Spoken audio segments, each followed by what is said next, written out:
Self-development with tactics.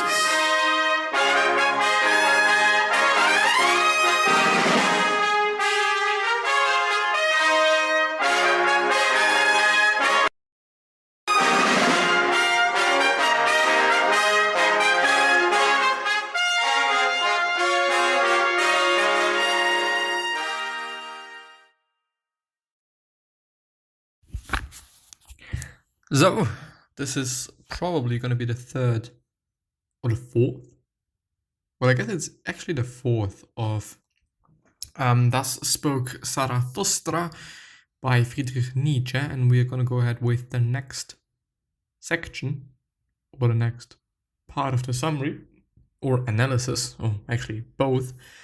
As always, the link to this analysis/summary is going to be down in the description, so if you want to check it out on your own, then please check it out on your own. But we're going to go ahead with, let me see, part 2, speeches 1 to 11. So this is the first time we're going through part 2. The other few days we have gone through part 1 and its several speeches and so on and so forth. But yeah, the child with the mirror, which is the first one that we're gonna encounter and or that we are just digesting. The first speech of the second section begins much like part 1 did. Sarah, for the sake of simplicity, I'm saying Sarah, not the whole name, maybe also sad, because it's like, yeah, or C. Anyway, having left his disciples at the end of part 1, returns to his solitary mountain and stays there for many years. Though he is lonely, he grows in wisdom. However, he has a dream in which a child comes to him with a mirror. Sarah looks into the mirror, but instead of seeing his reflection, he sees only a devil's grimace and scornful lover. Or lover. You know what I mean. He interprets this dream to mean that his teachings are in danger, that the enemies of his teachings have distorted his thoughts and led his disciples astray.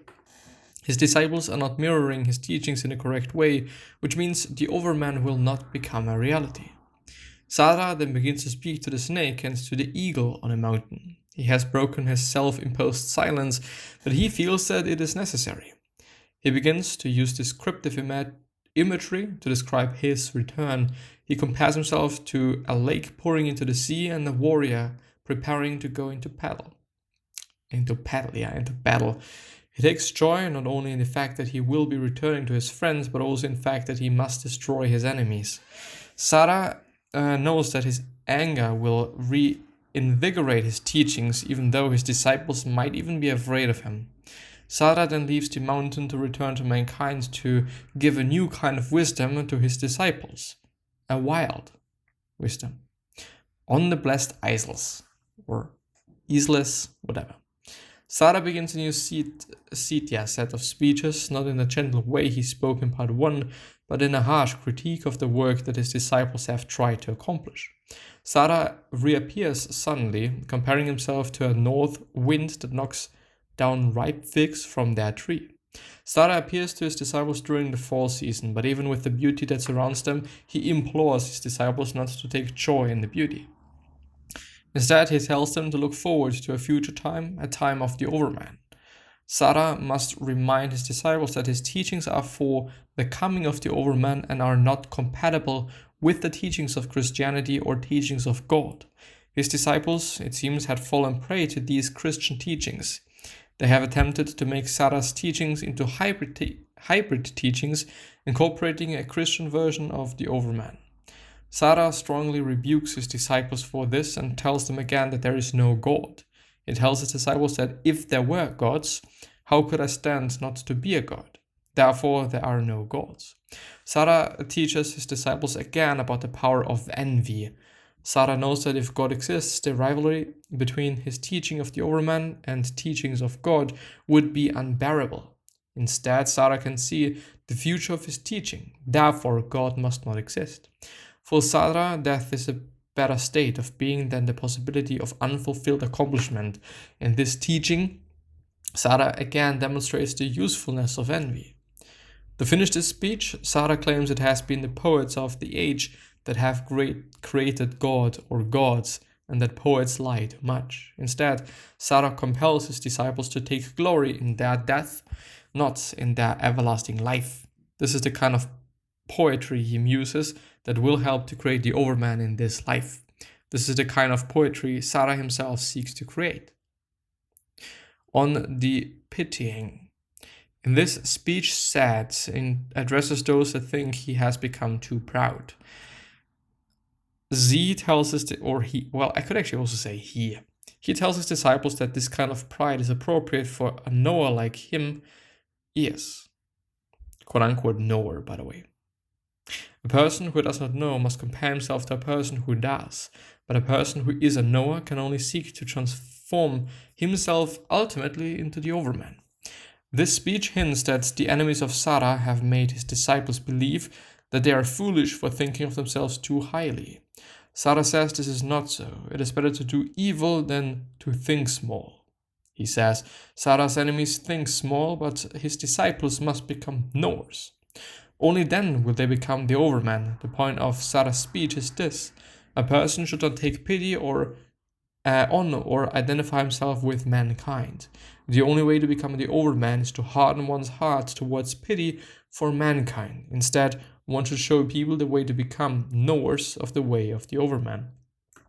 Well, I do want to point out that it kind of is reminding me on Jordan Peterson, and Jordan Peterson speaking in a very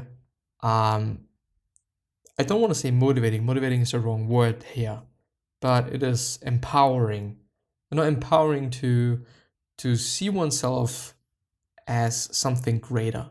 I mean, when he's talking about becoming a monster, which is definitely something that we all can be and we all can do, he's putting one into a very, very, very certain place. And I mean, he does know the work of Nietzsche as well, obviously, and of course, but it's very interesting. It's very interesting to see that. And well, it is, thinking about oneself in that way makes one very, people could say arrogant, if you're overdoing it, probably, but confidence might be a better suited word, the one that I actually want to use, because it's, the other one is so negative. I want to use something positive there, because I think it is something positive to regard oneself as something that's, highly accomplished, or just a high person, high in the hierarchy. Even if it is only you that is thinking that way, I mean, this is still gonna get you into a very certain place, in actually a pretty good place. Well, on the priests. As the group of priests pass by, Zara takes the moment to show his disciples just how much the spirit of Christianity has distorted and manipulated the good intentions of mankind. The priests, Zara says, are actually noble in intent, just as Zara is. They are self-sacrificing, just like Zara, and they seek something higher, just as he does. It is not the priest's fault that they are misled. The notion of the Savior binds them to false notions of pity for mankind. The priests are Zara's enemies because they teach mankind to be obedient to God and to the church. Zara teaches people to look beyond this to the goal of the overman. It is not the priests themselves who are wrong. They have much inner strength, but they are misled by the nature of Christianity.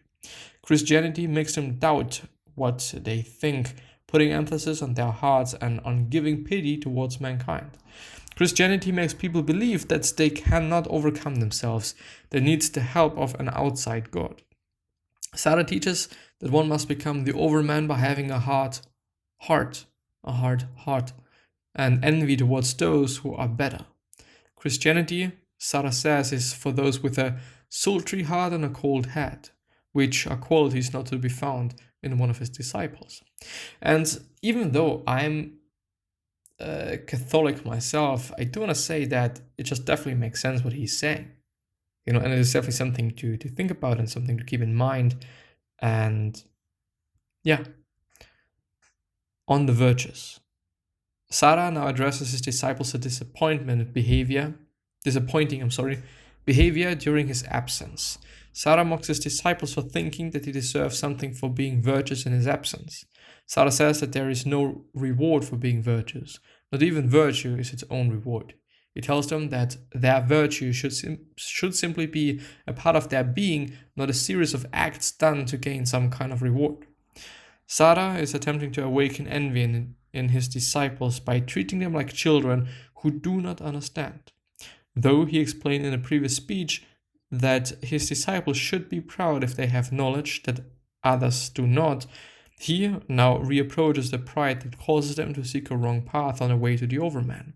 The kind of pride that seeks reward from man is the opposite of the kind of pride that leads to the overman. Zara tells them that though their virtue is like a child's toy, he will replace that toy with a newer toy with which they can play. On the rebel. Zara then turns his attention to the masses of the unenlightened people. He admits that he actually abhors these people, calling them rebel. This leads to a bigger, more existential question for Zara. Does life actually require this rebel? This is a sickening thought to Zara because it presents the problem that all of humanity may not reach the overman if humanity needs the rebel in society. Zara finds comfort not in thinking about the necessity of the rebel, but instead in envisioning a time when there will be no rebel. Or rebel, I don't actually know. One could say that Zara is putting his faith in a time when the overman will rule, even if he is unsure that his future will exist. Zara compels his disciples not to despair in the necessity of the rebel as he has done, but instead to envision their knowledge and their enlightenment that will, quote-unquote, blow among the rebel like a wind and steal their breath away with my spirit. Zara's teaching is life to those who embrace it, but a death to the rebel who oppose it and clinch to the notions of Christianity, God, and the society that has been created for them. On the tarantulas. The tarantulas. Zara gives his disciples a parable. A tarantula spins a web to coax its enemies into it. The tarantula then strikes with a poisonous bite. For Zara, the tarantula is the teacher of equality, the one who says that all men are equal. But Zara compares himself to one who strikes at the tarantula's web in order to make it leave its cave. Zara strikes at the teachings of those who preach equality in order to make them leave their caves and do battle with him. Zara believes that those who teach equality are preaching against nature. Nature, Zara teaches, makes some superior to others. But the teachers of modern moral equality, i.e. the teachers of Christianity and their descendants, proclaim that all people should be treated with justice as equals. This is foolish, according to Zara. His disciples should not get caught up in such teaching. Zara then condemns these teachers of equality as hypocrites. He says that all they lack to be Pharisees is power, yet through time and inequality they have actually gained the power. Through time and inequality. This is a distinction that Zara says is key to understanding why he has to come back to his disciples. They were getting confusing his teachings and the teachings of those who promote equality. Zara does not promote equality, he promotes the overman, the very essence of inequality. One person must become greater than the others, and envy plays a crucial role in this process. Zara says that life itself is always striving to become more powerful, to make itself higher than other forms and virtues. By the end of the speech, Zara says he has been bitten by the tarantula of the teachings of equality, but he leaves the interpretation of this metaphor to his disciples. He hints that revenge is the necessary reaction to being bitten by such teachings, but he tells his disciples to bind him to this pillar, an allusion to Odysseus being bound to the mast of his ship, so as not to be tempted by the Syrian's song. Here, Zara does not want to be tempted into revenge by the bite of the tarantula of equality. He must continue on towards the goal of the overman and not be sidetracked by such things. On the famous wise man. This speech begins 5 chapters that This speech begins 5 chapters that deal with wisdom and the enemies of Zara's who possess it. The first speech on the famous wise man is directed towards a group that Zara names only as "you famous wise man." Zara mocks these men and their wisdom because, as he says, they serve the people and the people's superstition. He says that these men are not free spirits like he is. Their knowledge is self-serving. It only seeks to increase the wise man's fame and glory. The importance of the speech on the rebel is again shown here. The famous wise man, or the famous wise man, are only famous because they give the people what they want. The reader is asked to imagine the greater philosophers of the modern age and the political rebellion they put into place for the people. The desire to have the people lift them up becomes a stumbling block to these famous wise men, making them servants to the people. Now, Zara says, they are tethered to their desire for fame and glory. They cannot be the free winds, as Zara is, and this is their folly and ruin. The Night Song. This speech is actually a song sung by Zara. It is the first song of the book. This marks a departure from the previous 2 styles we have seen in the book, that of narrative and that of the speech/teaching. The song gives the reader an insight into Zara's personal thoughts and motivations from an interior view instead of having to construct his inner life through his teachings. So it's more literal, I guess. The song begins by lamenting the loneliness of being the only one that can bring this important teaching to the world. Zara sees his calling as teacher to be both as blessing and as a curse. He feels impoverished because his duty is always to give and never to receive, yet the love in his heart for mankind is beautiful to him as well. These are the things that both drive him and torment him. For the first time in the book, we see Zara's own envy. While he implored his disciples to envy those who have a great knowledge, Zara himself envies those who receive. He wishes that he himself could be the one who receives and not the one who always has to give. The song ends as it began, at night and in darkness, and Zara's soul again breaks out of him like a well, quote unquote, and he decides to go and teach what he has discovered. The dance song, which is going to be not the last one, but the one before. Zara is walking through the woods looking for a well when he comes upon a green field where he finds several girls dancing together. When they see Zara, they immediately stop dancing, but he tells them not to stop. He tells them that though they see in him darkness and fear, there is actually love in him and his teaching. To prove that he is not there to spoil their fun, he begins to sing them a song to which they can dance, a song with love in it. The song is a playful conversation on a fishing trip between Zara and an anthropomorphized character named Life. Life mocks Zara for his teaching, saying that even if he cannot understand Life, she is not incomprehensible. Zara is simply not sharp enough to comprehend her. There is a comparison here between the wisdom that Zara has between both proclaiming and battling and Life that he believes he cannot fathom. Life says that she can be fathomed only if Zara does away with the necessities of wisdom that he seeks. Zara sees himself as being caught in a lover's triangle with wisdom and Life, both calling him to abandon the other. This will lead Zara to a greater revelation, the will to power, in part 3. Life knows that Zara loves her more than he loves wisdom, but he is afraid to tell her. Zara praises wisdom, but she turns his praise on its head, suggesting that when Zara praises his wisdom, he is really praising Life. It is clear that Life favors Zara, though we are unsure at this point whether she has given her secret to him. As the song closes, Zara becomes sad. The sun has set, signaling the setting of Zara's wisdom as well, and he is confused about what it is that he has been seeking. He tries to apologize to his disciples, but he has no answer for them. "Forgive me my sadness," he tells them. "Evening came, forgive me that evening came." This signals a great confusion in Zara's thoughts. The Grave Song. The Grave Song is the last of Sarah's songs. This song, like the first song, is a song of solitude. The graves of which Sarah speaks are the graves of his past, parts of him that he have died and lay out of his reach. As the song begins, Sarah decides to sail to those graves. The first part of the song is Sarah's lament for the lost visions of his youth. He believes that these visions have been disloyal to him and have abandoned him.